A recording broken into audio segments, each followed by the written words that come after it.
다 잘 아시는 말씀이죠. 예. 저희 한 목소리로 같이 한번 읽어보도록 하겠습니다. 요한복음 3장 16절입니다. 시작. 하나님이 세상을 이처럼 사랑하사 독생자를 주셨으니 이는 저를 믿는 자마다 멸망치 않고 영생을 얻게 하려 하심이라. 아멘. 화면 좀 넘겨주시면 감사하겠습니다. 자, 오늘은 그 하나님을 경험하는 삶 40일 중에서 그 실체 2에 해당되는 부분을 함께 볼 예정입니다. 제목은 여기 앞에 나와 있는 것처럼 이렇게 생겼는데요. 우리 제목을 큰 목소리로 한번 읽어볼까요? 시작. 하나님은 사랑의 관계를 추구하신다. 자, 오늘이 이제 실체 2니까 당연히 두 번째 시간이 당연한 거고, 앞으로 이제 7번째 시간까지 저희가 계속 이어지겠습니다만은, 제가 이 책을 읽으면서 좀 소망이 하나 생겼어요. 뭐 이제 40일 이거 책만 있는 게 아니고 저희 원래 이제 원 책제 하나 더 있지 않습니까? 근데 그 책에서 그 저자가 이게 하는 그 이야기들이 막 그런 거 있잖아요. 그 정말 이대로만 하면은 이렇게 이루어진다라는 그 확신에 막 찬 느낌으로 이 책이 쓰여진 것이 막 저한테도 막 다가오는데, 이거 한번 좀 믿어볼 만하겠다는 생각을 좀 한번 가져봅니다. 그래서 제가 한 가지 소망이 좀 생겼는데, 진심으로 우리가 이 학영삶이라는 이것을 7가지 실체인데요, 이 7가지를 진행을 딱 끝났을 때 이 책에 나와 있는 이 목적처럼 정말 저와 여러분이 하나님을 진짜 알게 되고, 그리고 하나님을 좀 경험해 볼 수 있는 그런 은혜가 있기를 간절히 소망합니다. 자, 이 책에서는 그런 하나님을 경험을 그럼 도대체 어떻게 경험할 수 있을까? 그걸 이제 총 7단계로 지금 나누고 있는데요. 그림은 이제 이거죠. 이렇게 지난번에 보셨습니다. 이게 전체 내용을 7가지를 요약했다고 볼 수 있는데요. 지난주에 이제 목사님이 말씀하셨던 것이 이제 저기 첫 번째 1번 그 하나님의 일을 저희가 받고, 이 하나님의 일이 그 이루어지기 위해서는 총 7단계를 이제 저희가 거치게 되는데, 이게 이제 지난주에 봤던 것이 1번이고, 저희가 이제 오늘 보게 되는 것이 이제 저 2번이라고 써 있는 그 관계에 대한 이야기를 볼 겁니다. 근데 여기서 우리가 먼저 좀 짚고 넘어가야 할 것이 있다면요, 하나님은요, 그 분명히 하나님을 경험한다는 거, 하나님을 안다는 것은 사실상 하나님의 뜻이 무엇이고 하나님이 무슨 일을 하시는지를 우리가 안다는 것인데, 근데 그것을 알기 위해서 하나님은 우리를 분명히 초청하시는 건 맞아요. 말씀을 통해 역사하시는 것도 맞고 우리를 초청하셔서 우리에게 말씀을 주시는 것도 맞는데, 근데 놀라운 사실은 그거에 앞서서 우리가 선행되어야 할 것이 꼭 하나가 먼저가 필요한 것이 있는데요, 그게 뭐냐면 바로 관계라는 것입니다. 그래서 사실 관계라는 것이 초청이 3번이고 관계가 2번이지 않습니까? 그래서 초청하기 전에 관계가 들어갔다는 것은, 이거는 다른 말로 표현하자면 여러분이 만약에 이 관계에 대한 부분들이 정확하게 딱 짚어지고 명확하게 여러분들이 이거에 대해서 확실하게 잡히지 않고 초청으로 넘어가게 되어버린다면은 결국 하나님을 경험하는 것은 택도 없는 일이다라는 것으로 여러분 생각해 보셔도 괜찮을 것 같다는 생각이 듭니다. 어쨌든 오늘 이 관계를 저희가 함께 보게 될 건데, 그렇다면 과연 하나님은 우리와 어떤 관계를 맺기를 원하시는가? 자, 실제 2가 좀 전에 읽었듯이 하나님은요, 우리와 사랑의 관계를 맺기를 원하신다라고 이야기하고 있습니다. 여러분 진짜로 여러분 혹시 하나님이 여러분과 사랑의 관계를 맺기 원하신다는 사실을 여러분 진짜 믿으십니까? 제가 이번에 그 청소년부 수련회 집회가 이제 그저께 끝났었잖아요. 근데 의도한 것은 아니었으리라 봅니다. 이제 뭐 강사들이 이제 되게 다양한 강사들이 왔었거든요. 그래서 아침이 다르고 저녁이 또 다르고 그 다음이 또 다르고 그 다음이 또 다르고, 그러니까 이 강사분들만 해도 막 5분, 6분 이렇게 따로따로 오셔서 이렇게 한 파트씩만 거의 맡고 가셨는데, 근데 참 신기하게 이게 짜맞추신 건지는 그건 잘 모르겠습니다만은 강사분들이 대부분 하시는 얘기가 뭐였냐면은, 너는 하나님께서 정말 사랑하시는 너는 특별한 사람이야라는 그 주제의 그 메시지를 굉장히 많이 전달을 하시더라고요. 그 중에 제가 기억에 많이 이렇게 좀 정말 많이 남는 것이 하나가 있었는데요. 이게 되게 재밌었어요. 이게 어떤 분이 이거를 이제 설명을 하신다고 실컷 이제 막 너는 특별하고 너는 이제 정말 하나님이 놀라운 계획을 갖고 계시고 하나님이 정말 사랑하시고 막 이제 이런 얘기를 하는데, 그리고 나서 이제 저희가 그걸 좀 느껴보자 뭐 하면서 시키는 것이 뭘 시켰냐면 나를 좀 껴안아 보래 해서 이렇게 나를 이렇게 좀 껴안아. 이게 팔이 안 되네. 뭐 어쨌든 예, 껴안았다 치고 나를 껴안아 보고 그다음 눈을 한번 감아 보고 그다음 나한테 한번 얘기해 보라고 하는 거예요. 그래서 야 지금까지 잘 왔어, 괜찮아, 뭐 이런 얘기, 그리고 하나님이 널 사랑하셔, 이런 얘기, 뭐 이런 얘기를 막 시키는데, 여러분 그 반주가 딱 깔리고 나를 이렇게 딱 껴안으면서 눈을 감고 나를 묵상하면서 나한테 이런 얘기를 한다면은 여러분 느낌이 어떠실지. 그날 상당히 많은 아이들이 울었어요.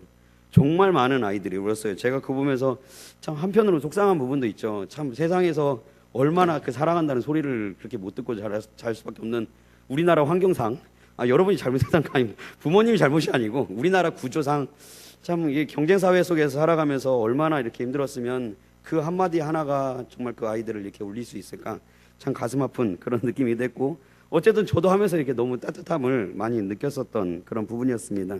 근데요, 여러분 진짜 놀라운 사실은요, 이 사실 뭐 다른 거 일단 뭐 그걸 떠나서 우리가 하나님이 나를 얼마나 많이 사랑하시는지만 그것만 내가 잘 알아도 우리의 삶은 생각 이상으로 정말 많은 것이 변화된다라는 것을 여러분 믿으셔야 합니다.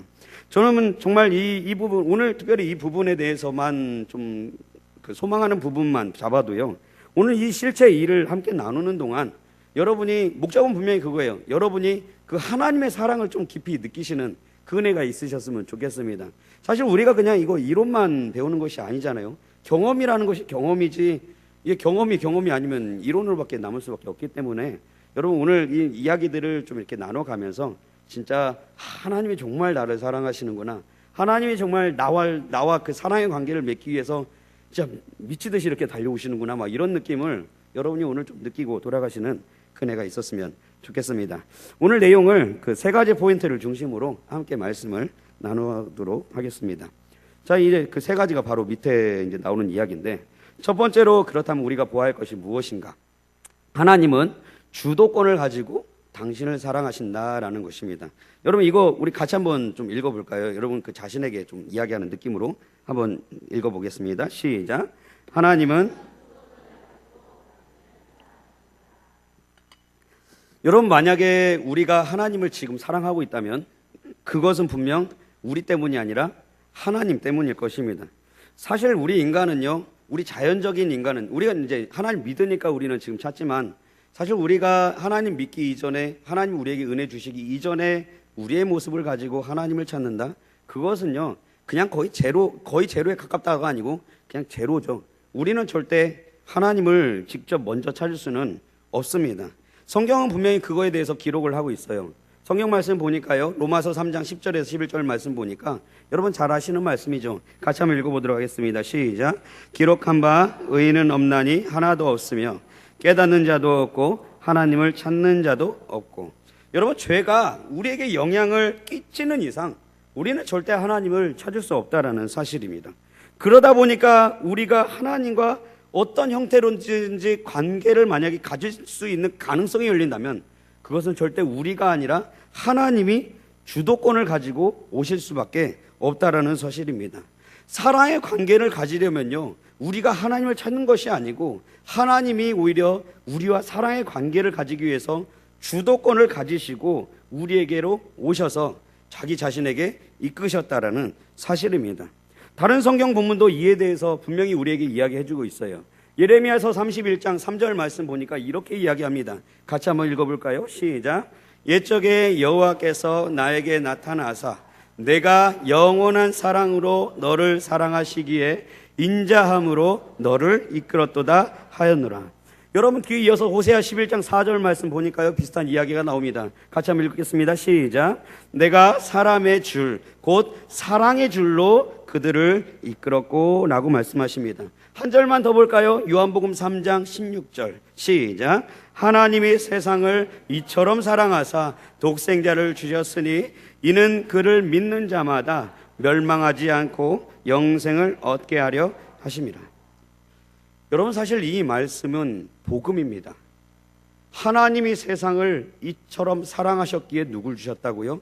독생자 아들 예수님을 주셨다는 그 사실입니다. 어쩌면 우리는 이 말씀이 생각보다 너무나 우리에게 가볍게 다가오는 경우가 많은 것 같아요. 너무나 익숙하기 때문에도 그렇고 너무나 우리가 많이 들어왔던 그것 때문에 그렇겠지요. 하지만 어쩌면 오늘 이 말씀 하나가 이 우리의 모든 복음을 다 설명해 주고 있지 않나 싶은 생각이 듭니다.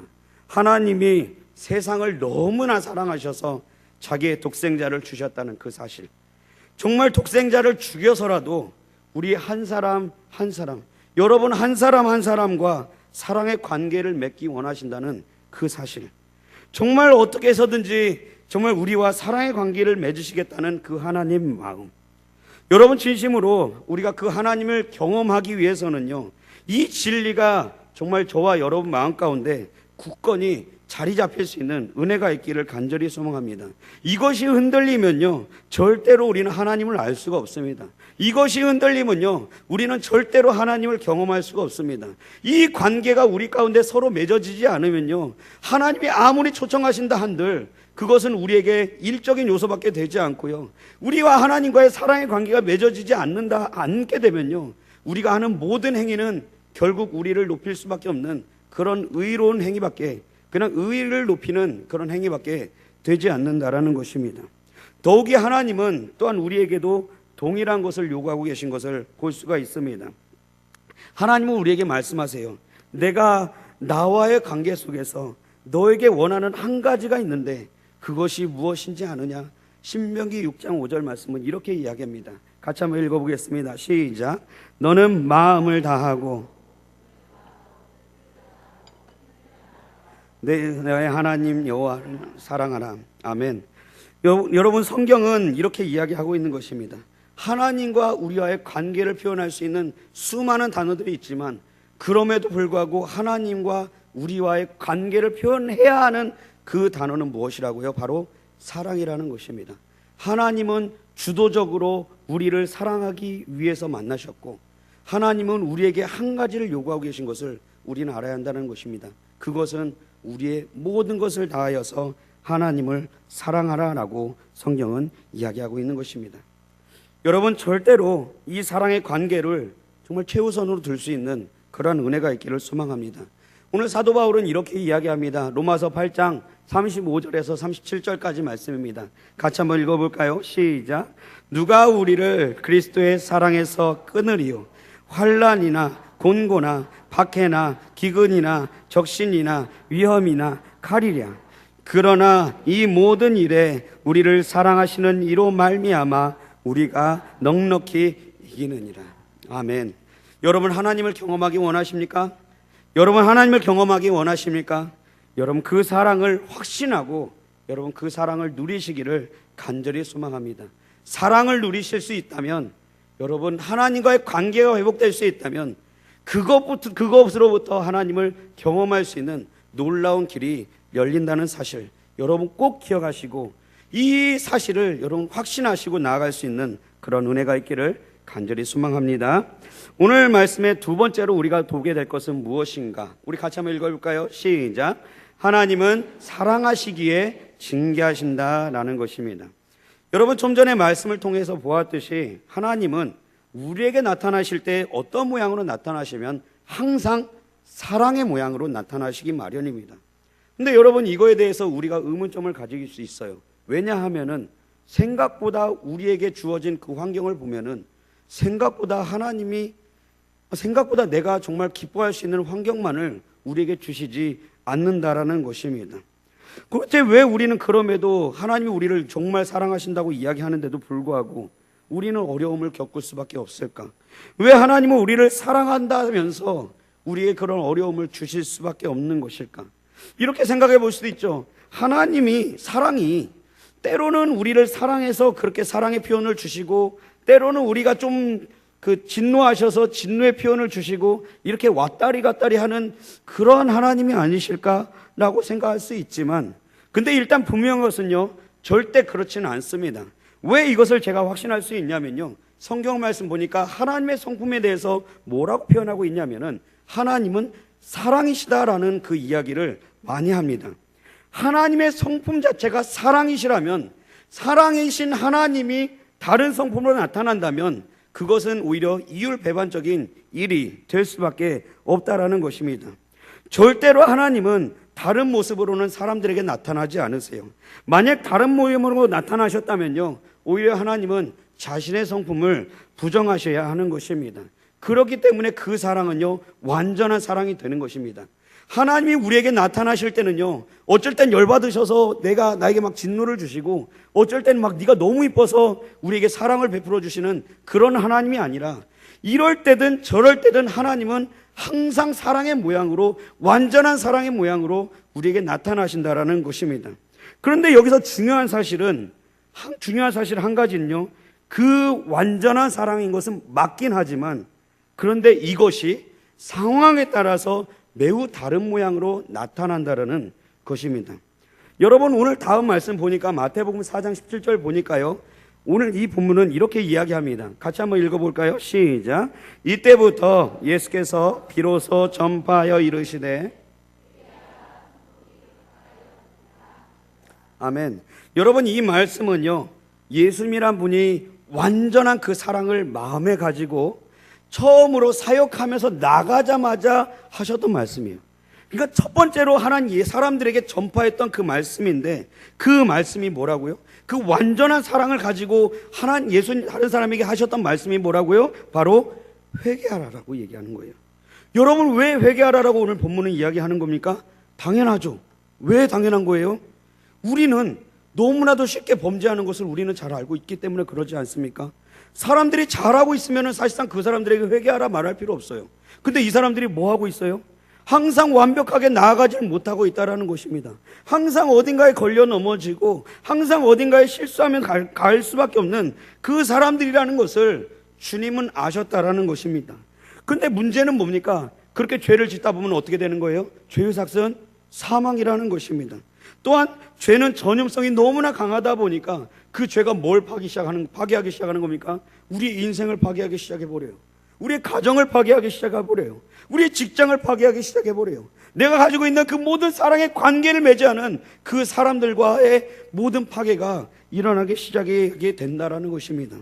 그래서 하나님은 어떻게 하시는 겁니까? 우리에게 그래서 말씀하시는 것입니다. 뭐라고요? 회개하라라고 말입니다. 회개하라라고 말씀하시는, 그렇게 하면은 하나님은 그와 비슷한 느낌으로 우리에게 무엇을 주시느냐? 우리가 잘못할 때마다 하나님은 우리에게 징계를 주신다라는 것입니다. 설령 우리가 징계를 통해서 하나님의 완전한 사랑을 볼 수 있기는 생각보다 쉽지는 않습니다. 근데 그럼에도 불구하고요, 우리가 알아야 할 사실은 무엇입니까? 하나님의 완전한 사랑은 때로는 징계로 나타난다는 사실을 여러분 꼭 믿으시기를 간절히 부탁을 드립니다. 히브리서 12장 5절에서 7절까지 말씀은 징계에 대해서 이렇게 이야기합니다. 같이 한번 읽어보겠습니다. 시작. 또 아들들에게 권하는 것 같이 너희에게 권면하신 말씀도 잊었도다. 주께서 그 사랑하시는 자를 징계하시고 그가 받아들이시는 아들마다 채찍질하심이라 하였으니 너희가 참음은 징계를 받기 위함이라. 하나님이 아들과 같이 너희를 대우하시나니 어찌 아버지가 징계하지 않는 아들이 있으리요. 여러분, 징계가 없다면요, 우리는 절대로 거룩한 길로 갈 수가 없습니다. 우리가 거룩하지 못하면요, 우리는 절대로 하나님을 경험할 수 없는 것입니다. 그래서 징계는요, 하나님이 우리를 사랑하시는 또 다른 표현인 것입니다. 여러분, 만약에 이것이 정말 맞다고 생각하신다면요, 오늘 이따가 기도하실 때 한번 그 기도 한번 드려보시는 게 어떨까 싶은 생각이 듭니다. 제가 한번 기도문을 예화로 한번 들어봤어요. 주님, 제가 주님을 온전히 알기 원합니다. 하지만 저는 많은 경우에 그렇게 못합니다. 주님, 필요하시다면 저를 징계하여 주시옵소서. 그것을 통해 하나님께 내 삶을 드리기를 소망합니다 라고 여러분 이따 기도하실 때 기도해 보실 수 있는 은혜가 있기를 간절히 소망합니다. 기도하실지는 제가 잘 모르겠는데 어쨌든 징계 또한 하나님의 사랑이라고 여러분 믿으시고 여러분 그 믿음을 가지고 하나님께 좀 나아갈 수 있는 그런 은혜가 있기를 간절히 소망합니다. 마지막 세 번째로 우리가 볼 것은요, 같이 한번 읽어보겠습니다. 시작. 하나님은 실제적, 개인적, 지속적 관계를 맺기 원하신다라고 이야기합니다. 여러분, 우리의 모습을 보면요, 우리는 의외로 그 하나님과의 관계를 좀 부분적으로 보는 그런 경향이 굉장히 많은 것 같습니다. 예배를 드리는 것, 물론 좋습니다. 기도를 하는 것, 기도 시간을 드리는 것, 물론 좋습니다. 근데 이것에 너무 막 치중하고 이것에 너무 집중을 하다 보니까 의외로 다른 면에서 우리가 놓치는 것이 너무나 많아요. 그게 뭐예요? 예배 드리면은 마치 예배 끝나고 나면 뭔가 이게 내가 할 일 다 한 것 같은 그런 느낌도 좀 들고, 예배 시간에는 하나님을 만나는데 예배 끝나면 하나님을 좀 덜 만나도 괜찮을 것 같은 그런 느낌을 가지기도 합니다. 어떤 경우에는 우리는 신앙의 영역이라는 것과 이 세상의 영역이라는 것을 자꾸 구분지어서 때로는 그 하나님을 그저 우리의 신앙의 영역에만 가두는 그런 모습도 보이기도 합니다. 그런데 여러분, 성경에는요, 성경에 참 많은 경우에 여러 가지가 나오는데 성경에 나온 인물을 만나셨던 그 하나님은 어떤 하나님이신가 봤더니요, 일단은 실제적으로 만나셨던 하나님이시고, 그리고 개인적으로 관계를 맺으셨던 하나님이시고, 그리고 지속적으로 관계를 맺으시는 하나님이시라는 사실을 우리가 알 수 있습니다. 여러분, 하갈이라는 사람 아십니까? 하갈이 뭐한 사람이었어요? 예, 갑자기 물어보니까 답이 없으신 것 같은데, 하갈은 그 사라, 예, 이제 그 아브라함의 첩이었죠. 근데 이 하갈이 사라의 눈을 피해서 도망했을 때, 사실 저는 그 말씀이 처음에 어렸을 때 봤을 때는 좀 이해가 잘 안 갔어요. 왜냐하면은 어쨌든 그 하나님은 사라를 선택하신 거잖아요. 어쩌면 하갈은 이제 죄의 결과이지 않습니까? 근데 이 죄의 결과라고 생각할 수 있는 그 하갈이 정말 죽음 앞에까지 이르러서 이제 너무 목이 마르고 너무 힘들고 이제는 내가 죽겠구나 생각했던 그 시점에 하나님을 부르짖었을 때, 놀라운 사실은 하나님이 그 하갈조차도 만나셨다는 그 사실은 저에게도 정말 새로운 그런 은혜를 많이 주셨던 기억이 납니다. 오히려 그것은 하나님 만나셨을 뿐만 아니라 어떻게 하셨어요? 그의 필요를 실제적으로 채우셨다라는 것이죠. 그래서 하갈이 만났던 하나님은 어떤 하나님이셨어요? 실제적인 관계를 맺으셨고, 그분은 개인적으로 따로 하나님이 만나셨다라는 것을 볼 수가 있다라는 것입니다. 두 번째 말씀은 요한복음 11장 40절에서 44절 말씀인데요, 좀 깁니다마는 우리 같이 한번 좀 읽어보도록 하겠습니다. 시작. 예수께서 이르시되 내 말이 내가 믿으면 하나님의 영광을 보리라 하지 아니하였느냐 하시니, 돌을 옮겨 놓으니 예수께서 눈을 들어 우러러 보시고 이르시되 아버지여, 내 말을 들으신 것을 감사하나이다. 항상 내 말을 들으시는 줄을 내가 알았나이다. 그러나 이 말씀하옵는 것은 둘러선 무리를 위함이니 곧 아버지께서 나를 보내신 것을 그들로 믿게 하려 함이니이다. 이 말씀을 하시고 큰 소리로 나사로야 나오라 부르시니. 아멘. 이게 무슨 말씀인지 혹시 아시겠어요?